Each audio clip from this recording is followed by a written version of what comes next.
ذات و پات کے چکر سے ہم جب نکل آئے تو پتہ چلا ذات و پات کا چکر تو ڈالا گیا مصلحت کے نام پر۔ غریب کا گھر بک گیا، بچے پڑھ نہ سکے اس کے، بچے اس نے لگا دیے کام پر مصلحت کے نام پر۔ منشیات کا زہر گلی گلی بکنے لگا جب سرعام، چوکیدار نے کہا خاموش رہیے مصلحت کے نام پر۔ پھانسی پر چڑھا دیا مقتول کے وارث کو منصف نے، گلے میں ڈال دیا اس کے پھندا مصلحت کے نام پر۔ اعظم، تو کب تک یوں خاموش تماشائی بنے گا؟ کیا تو نے بھی چپ سادھ لی مصلحت کے نام پر؟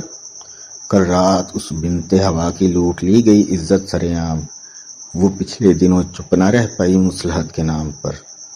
رہزن سے کر لیا سودا میرے قافلے کے رہبر نے، پوچھی گئی جب وجہ تو بتایا مصلحت کے نام پر۔